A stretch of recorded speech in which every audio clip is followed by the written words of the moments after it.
Advocate K അനിൽകുമാറിലേക്ക് കൂടി ഞാൻ ഒന്ന് പോകട്ടെ. അഡ്വക്കേറ്റ് അനിൽകുമാർ, ഇതൊരു രാഷ്ട്രീയ പ്രേരിതമായ സമരമാണ് ഇപ്പോൾ സെക്രട്ടേറിയറ്റിന് മുമ്പിൽ എന്ന് നിങ്ങൾ പറയുന്നതിൻ്റെ അടിസ്ഥാനം എന്താണ്?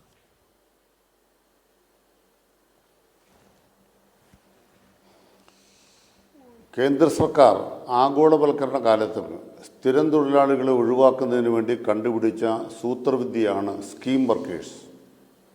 സ്കീം വർക്കർ എന്ന് പറഞ്ഞാൽ ഓരോ കൊല്ലവും കേന്ദ്ര സർക്കാർ ബഡ്ജറ്റിലൂടെ ചില സ്കീമുകൾ നടപ്പാക്കും.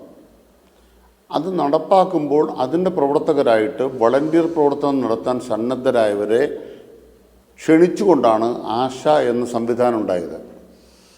അതായത് അവർ ഹെൽത്ത് ആക്ടിവിസ്റ്റാണ്, അക്രഡിറ്റഡ് ഹെൽത്ത് ആക്ടിവിസ്റ്റാണ് ആശ. അതിനർത്ഥം അവർ നിയമിക്കപ്പെട്ടവരല്ല. ഞാൻ പറയുന്നതല്ല, പിണറായി സർക്കാരിൻ്റെ അഭിപ്രായമല്ല, കേന്ദ്ര സർക്കാരിൻ്റെ അഭിപ്രായം.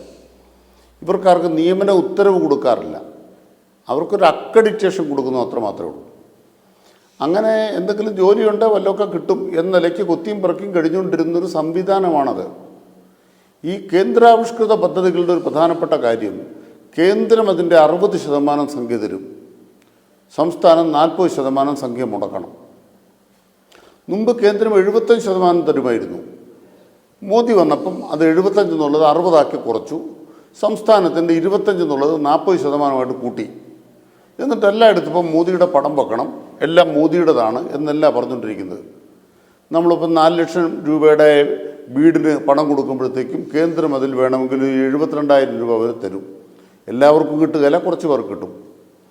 ഇതുപോലെ തന്നെ നമ്മൾ 1600 പെൻഷൻ കൊടുക്കുമ്പോൾ കേന്ദ്രം 200 രൂപ മുതൽ കുറച്ച് പേർക്ക് 400, കുറച്ച് പേർക്ക് 500, വളരെ കുറച്ച് പേർക്കേ ഉള്ളൂ, അങ്ങനൊരു പദ്ധതി തരും. 10 കൊല്ലത്തിനിടയ്ക്ക് 200 രൂപ തരുന്ന കേന്ദ്ര പെൻഷൻ 1 രൂപ വർദ്ധിപ്പിച്ചില്ല. 300 രൂപ കേന്ദ്ര പെൻഷൻ 1 രൂപ വർദ്ധിപ്പിച്ചില്ല. 80 വയസ്സ് കഴിഞ്ഞവർക്ക് 500 രൂപ കേന്ദ്ര പെൻഷൻ വർദ്ധിപ്പിച്ചിട്ടില്ല. നമ്മുടെ നാട്ടിലെ ഒരാൾ പോലും ഈ കേന്ദ്ര പെൻഷൻ വർദ്ധിപ്പിക്കണമെന്നാവശ്യപ്പെട്ട് ഒരു സമരം ഇന്ത്യയിൽ നടത്തിയിട്ടില്ല. അതിൽ ഇടതുപക്ഷത്തിനും ഒരു പോരായ്മ ഉണ്ടെന്ന് എനിക്ക് തോന്നുന്നു. കേരളത്തിലെ 62 ലക്ഷം മനുഷ്യരെ സമരത്തിനിറക്കാം.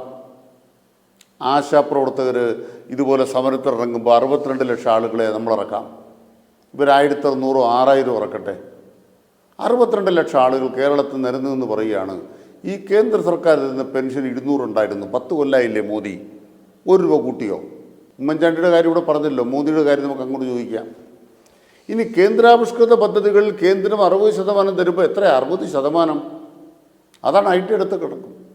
കേന്ദ്രാവിഷ്കൃത പദ്ധതി പ്രകാരമുള്ള മാനദണ്ഡപ്രകാരം കേരളത്തിലെ ആശാപ്രവർത്തകർക്ക് ഒരു 2500-3000 രൂപയ്ക്ക് മേൽ അർഹതയില്ല. അത് CPM-ൻ്റെ അഭിപ്രായമല്ല കേട്ടോ, ഇവർക്ക് അർഹതയില്ലെന്ന് ഞങ്ങളുടെ അഭിപ്രായമല്ല. CIT-ൻ്റെ അഭിപ്രായം ഒരു 18,000 രൂപയെങ്കിലും കിട്ടാതെ അന്തസ്സായ ജീവിതം സാധ്യമല്ല. അത് ആശാപ്രവർത്തകർക്കും അവകാശമുണ്ട്. ഇതാണ് ഞങ്ങളുടെ അഭിപ്രായം. അതുകൊണ്ട് ആശാപ്രവർത്തകർ കാശ് കൊടുക്കരുത് എന്ന് പറയാനല്ല ഈ പോരാട്ടം. പ്രശ്നം എന്താണ്? കാശ് കൊടുക്കാൻ തക്കവണ്ണം സംസ്ഥാന സർക്കാരിനെ ശക്തിപ്പെടുത്തണോ വേണ്ടയോ? അങ്ങനെ കാശ് കൊടുക്കാൻ വേണ്ടി സംസ്ഥാന സർക്കാരിനെ ശക്തിപ്പെടുത്തണമെങ്കിൽ ആദ്യം ചെയ്യേണ്ടത് എന്താണ്? കേന്ദ്രം കേരളത്തോട് കാണിക്കുന്ന വിവേചനത്തിൻ്റെ പ്രശ്നം എന്താ? ഇപ്പോൾ ആശാപ്രവർത്തകർക്ക് UP-യിൽ കൊടുക്കുന്ന പൈസ അവർക്ക് ആകെ കിട്ടുന്ന പൈസ 1000 രൂപയാണ്. അവിടെ ആ കാശ് മതിയെന്നേ, അതുകൊണ്ട് അവർ കുത്തിയും പിറക്കി ജീവിച്ചോളും. കേരളത്തിലെ ആശാപ്രവർത്തകർക്ക് 1000 രൂപ കൊടുത്താൽ മതിയോ? 2000 രൂപ കൊടുത്താൽ മതിയോ? അപ്പോൾ കേരളത്തിൻ്റെ ജീവിത നിലവാരം അനുസരിച്ച് ഇവിടുത്തെ ആശാപ്രവർത്തനം കൃത്യമായി നടത്തണമെന്നുണ്ടെങ്കിൽ UP-യിൽ കൊടുക്കുന്ന പണം പോരാത്തത് കൊണ്ട് കേരളത്തിന് വേണ്ടി നൽകേണ്ട പണം പ്രത്യേകം തരണ്ട. കേന്ദ്രം കേരളത്തിന് അനുവദിക്കുമ്പോൾ, പണം അനുവദിക്കുമ്പോൾ വിവേചനമില്ലാതെ കേരളത്തിൻ്റെ ആവശ്യങ്ങൾ കൂടി പരിഗണിച്ച് മാനദണ്ഡങ്ങൾ നിശ്ചയിക്കണം. നിങ്ങൾ ആശാപ്രവർത്തകർക്ക് കൂടുതൽ കൂലി കൊടുക്കണം. ശരി, ആ ഇനത്തിൽ കേന്ദ്രം ഒരു പണം തരുമ്പോൾ നികുതി വീതിക്കുമ്പോൾ വീതിക്കട്ടെ. ആശാപ്രവർത്തകർ കേരളത്തിൽ പണം കൂടുതൽ കൊടുക്കുന്നു എന്നുള്ളതുകൊണ്ട് നികുതി വീതിക്കുമ്പോൾ നമുക്ക് വിഹിതം കിട്ടുന്നുണ്ടോ? ഇനി നമ്മുടെ റേഷൻ കടയിൽ അരി കൊടുക്കുന്നു. ഈ അരി കൊടുക്കുന്ന കാര്യത്തിൽ കേന്ദ്രം തരുന്ന പണം എത്ര, സംസ്ഥാനം കണ്ടെത്തേണ്ട പണം എത്ര? കേന്ദ്രത്തിന് പണം കൊണ്ട് റേഷൻ കട നടക്കുമോ? ഒരു റേഷൻ കട നടക്കില്ല, പൂട്ടിപ്പോവും. അതിന് സംസ്ഥാന സർക്കാർ എത്ര കോടിയാണ് കൊടുത്തുകൊണ്ടിരിക്കുന്നത്? ആ കാര്യത്തിൽ സംസ്ഥാനത്തിന് ചിലവ് കൂടുതലുള്ളതുകൊണ്ട് കേന്ദ്രം കേരളത്തോട് കാണിക്കുന്ന ഈ തെറ്റ് തിരുത്തണം. ഇതാണ് നമ്മുടെ സ്റ്റാൻഡ്. അപ്പം നമ്മൾ ഇടതുപക്ഷ ജനാധിപത്യ മുന്നണി ആവശ്യപ്പെടുന്നത്, CPM ആവശ്യപ്പെടുന്നത്, കേരളത്തിൻ്റെ പ്രത്യേക പ്രശ്നങ്ങൾ മനസ്സിലാക്കി ധനകാര്യ കമ്മീഷൻ മാന്യമായി നമ്മുടെ നികുതി വിഹിതം തന്നാൽ മതി. കേരളത്തിന് തമിഴ്നാടിൻ്റെ ആന്ധ്രയുടെയോ ഡൽഹിയുടെയോ അല്ലെങ്കിൽ യു പിയുടെയോ അവിടുത്തെ ജനങ്ങൾ അധ്വാനിച്ചുണ്ടാക്കുന്നതിലെ ഒരു നികുതി പൈസ വേണ്ട. മലയാളി അധ്വാനിക്കുന്നതിൻ്റെ ഭാഗമായി അങ്ങോട്ട് കൊടുക്കുന്നതിൽ നിന്നും നമുക്ക് തിരിച്ചു കിട്ടേണ്ട പണത്തെക്കുറിച്ച് മാത്രമാണ് തർക്കം. ആ പണത്തിൻ്റെ കണക്കുണ്ടാക്കുമ്പോൾ ഈ കേന്ദ്രാവിഷ്കൃത പദ്ധതികൾ സംസ്ഥാനത്ത് നടപ്പാക്കാൻ കേരളത്തിന് വരുന്ന അധിക ചെലവിന് എന്തെങ്കിലും ഒരു പ്രത്യേക പരിഗണന ഉണ്ടോ ഇല്ലയോ? ഇല്ല എന്ന് മാത്രമല്ല, ഈ കേരള സർക്കാർ അഡീഷണൽ പണം കൊടുത്തില്ലെങ്കിൽ ഒരു കേന്ദ്ര പദ്ധതിയും കേരളത്തിൽ നടക്കത്തില്ല. തൊള്ളൂർ പദ്ധതി നടക്കുമോ? ഈ കാര്യങ്ങൾ താങ്കൾ പറയുന്നത് പോലെ കേന്ദ്ര സർക്കാർ പല തവണയായി കേരളത്തിന് കിട്ടേണ്ട കാര്യങ്ങളൊന്നും കൊടുക്കാതെ കൊണ്ടുപോകുന്നതൊക്കെ നമ്മൾ ചർച്ചയാക്കിയിട്ടുള്ളതാണ്, പ്രത്യേകിച്ച് GST കോമ്പൻസേഷൻ മുതലുള്ള കാര്യങ്ങളൊക്കെ തന്നെ. പക്ഷേ ഇതൊക്കെ ഈ പറയുന്ന ആശാ വർക്കർമാരുടെ കാര്യത്തിലും ഇത് സംഭവിക്കുന്നു എന്ന കാര്യം എന്തുകൊണ്ടാണ് കുറച്ച് പേർക്ക് മനസ്സിലാകാത്തത്? അവർ കുറച്ച് ദിവസങ്ങളായി സെക്രട്ടേറിയറ്റിന് മുന്നിൽ അവർ ഒരു സമരം നടത്തുന്നു, ഒരവസ്ഥയുണ്ടാകുന്നത്. അത് മറ്റ് ചില ആളുകൾ ഹൈജാക്ക് ചെയ്യുന്നു എന്നൊരു നിരീക്ഷണം വരുന്നത്, ഇത് പൊതു ആശാ വർക്കർമാരുടെ നിലപാടല്ലാതായി മാറുന്നത്, ഇതൊക്കെ എന്തുകൊണ്ടാണ് സംഭവിക്കുന്നത്?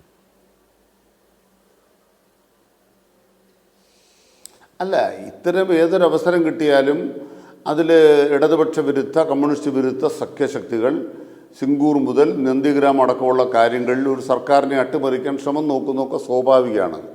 പണ്ടത്തെ വലിയ വിമോചന സമരം ഓർക്കുന്നില്ലേ? അതൊക്കെ ഓർത്തുകൊണ്ടിരിക്കാനല്ലാണ്ട് അതൊന്നും ഇവിടെ പ്രായോഗികമായ കാര്യങ്ങളല്ല.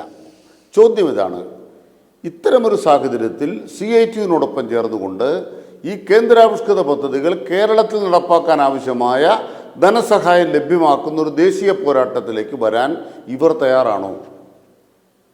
നമുക്ക് ആശാപ്രവർത്തകർക്ക് പണം കൂടുതൽ കൊടുക്കണം എന്ന് ആർക്കാ തർക്കം? CITUവിന് എന്താ തർക്കം? CITUവിൻ്റെ ആവശ്യവും അതല്ലേ? അവർക്കെന്താ അഭിപ്രായ വ്യത്യാസം? 18,000 രൂപയെങ്കിലും ഒരു മിനിമം കൂലി, മിനിമം പണം ഒരു മാസം കിട്ടണമെന്നാവശ്യപ്പെട്ട് വരുന്ന മെയ് മാസത്തിൽ ദേശീയ തലത്തിൽ പണിമുടക്ക് നടക്കാൻ പോവാണ്. സ്കിൽഡ് വർക്കേഴ്സിനാണെങ്കിൽ 24,000 രൂപയെങ്കിലും കിട്ടണം, അൺസ്കിൽഡിന് 18,000എങ്കിലും.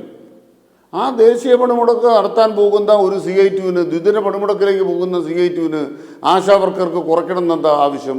ആശാവർക്കർക്ക് കുറയ്ക്കണം എന്നല്ല ആവശ്യം, ആശാവർക്കർമാരെ പോലുള്ള കേന്ദ്രാവിഷ്കൃത പദ്ധതികൾ കേരളത്തിൽ നടപ്പാക്കുമ്പോൾ സംസ്ഥാനം അധികം പണം കൊടുക്കേണ്ടി വരുന്നു. ഇതുകൂടി പരിഗണിച്ച് നമ്മൾക്ക് കിട്ടേണ്ട നികുതി വിഹിതത്തിലെ ഒരു തുക കേരളത്തിന് തന്നാൽ ഈ പണം കൊടുക്കാൻ തന്നെയാണ്. പക്ഷേ കേന്ദ്ര സർക്കാർ 10 കൊല്ലമായി ഒരു വെള്ളി രൂപ വർദ്ധിപ്പിക്കുന്നില്ല. അതുകൊണ്ട് നമുക്ക് കഞ്ഞി വെക്കാൻ പോകാം. ആശാപ്രവർത്തകരോട് പറയുന്നത് നമുക്ക് കഞ്ഞി വെക്കാൻ പോകാം, രാജ്ഭവൻ്റെ മുന്നിലേക്ക് പോകാം, ദില്ലിയിലേക്ക് പോകാം. CITU നടത്തുന്ന സമരത്തെ ആ നിലയ്ക്ക് വികസിപ്പിക്കണം. ഇപ്പോൾ CITUവിൻ്റെ സമരത്തിൻ്റെ ഒരു ഘട്ടം കഴിഞ്ഞു. CITU നേതാക്കന്മാർ പറഞ്ഞ പോലെ അവർ ഉന്നയിച്ച് കുറേയേറെ കാര്യങ്ങൾ നടപ്പാക്കി കഴിഞ്ഞു. സംസ്ഥാന സർക്കാരിൻ്റെ ഭാഗത്തുനിന്നും തൃപ്തികരമായൊരു നിലപാട് സ്വീകരിച്ചു. സമരം അവിടെ നിർത്താനല്ലോ CITU തീരുമാനിക്കുന്നത്. CITU ഇതിനെ ഒരു ദേശീയ സമരമാക്കി നടത്തുകയാണ്. ഇപ്പം തന്നെ AR സിന്ധു നേതൃത്വം കൊടുത്തുകൊണ്ട് ഇന്ത്യയിൽ നാനാ സ്ഥലങ്ങളിൽ നടക്കുന്ന പോരാട്ടം നോക്കിയാൽ അംഗനവാടി, ആശ മാത്രം പോലെ അംഗനവാടിക്ക് പൈസ കൊടുത്താൽ മതിയോ? അംഗനവാടികൾ നടത്തിക്കൊണ്ടു പോകുന്ന അവിടുത്തെ വനിതകൾക്ക് ഇപ്പോൾ കൊടുക്കുന്ന കാശ് കൊടുത്താൽ മതിയോ? അല്ല, ആശയ്ക്ക് മാത്രം കൂട്ടിയാൽ മതിയോ? നമ്മൾ പറയുന്നത് സ്കീം വർക്കേഴ്സ് എന്ന് പറയുന്നത് തന്നെ സ്ഥിരം തൊഴിലാളിയെ ഒഴിവാക്കാൻ വേണ്ടി ആഗോള മുതലാളിത്ത സാമ്പത്തിക നയത്തിൻ്റെ ഭാഗമായി വന്ന തന്ത്രമാണ്, കുതന്ത്രമാണ്. ഇതിനെ എതിർക്കുന്നവരാ ഞങ്ങൾ. ഇപ്പം എന്താ പറയുക? കോൺഗ്രസിൻ്റെ നേതാവ് പറയുകയാണ്, ബംഗാളിൽ 5 ലക്ഷം രൂപ വെച്ച് പിരിഞ്ഞു പോകുമ്പോൾ കിട്ടുന്നുണ്ട്, ഞങ്ങളുടെ മമതാ ബാനർജി കൊടുത്തുകൊണ്ടിരിക്കുകയാണ്. കോൺഗ്രസിൻ്റെ ഒരു പുതിയുഗ MLA പറയുന്നുണ്ടല്ലോ, നമ്മൾ കണ്ടുകൊണ്ടിരിക്കുകയല്ലേ. പൊന്നു കൊണ്ട് പുളിശ്ശേരി വെച്ച് കൊടുക്കുകയാണ് ബംഗാളിൽ അവിടുത്തെ തൃണമൂൽ ഗവൺമെൻറ് എന്നാണ് ആ നേതാവ് പറയുന്നത്. ഇതൊക്കെ തെറ്റായ ആഖ്യാനങ്ങളാണ്. നമ്മൾ ആശാപ്രവർത്തകരുടെ അതിൽ സമരത്തിൽ പങ്കെടുക്കുന്നവരും പങ്കെടുക്കാത്തവരുമായ മുഴുവൻ ആളുകളുടെയും മനസ്സിലാക്കണം. അവരേറ്റവും അധ്വാനിക്കുന്നവരാണ്, അവർക്കൊപ്പമാണ് ഇടതുപക്ഷം, അവർക്കൊപ്പമാണ് കേരള സർക്കാർ. CITU നടത്തുന്ന സമരത്തെ ഈ നിലയിൽ വികസിപ്പിക്കുന്നതിന് ഇവർ തയ്യാറാണോ? അത്തരമൊരു സംയുക്ത സമരത്തിന്, ഇപ്പോൾ കടൽ വിൽക്കുന്നതിനെതിരായ സംയുക്ത സമരത്തിന് UDF തയ്യാറായി.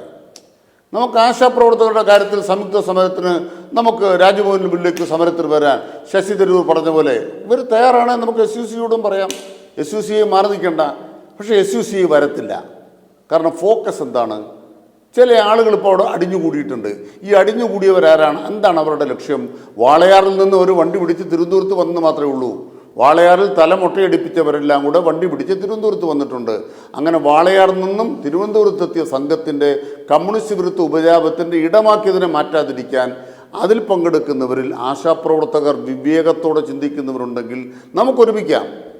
ഈ പണം കിട്ടേണ്ടത് കേന്ദ്രത്തിൽ നിന്നാണ്. സംസ്ഥാന സർക്കാരിന് ഇതിനേക്കാൾ പണം തരാൻ താല്പര്യമുണ്ട്. സാധിക്കാത്ത വണ്ണം നമ്മുടെ പെടലിക്ക് പിടിക്കുന്നു. അതിനെതിരായ ദേശീയ പോരാട്ടത്തിലേക്ക് വരൂ. അപ്പോൾ നമുക്ക് മുന്നോട്ട് പോകാം. യെസ്.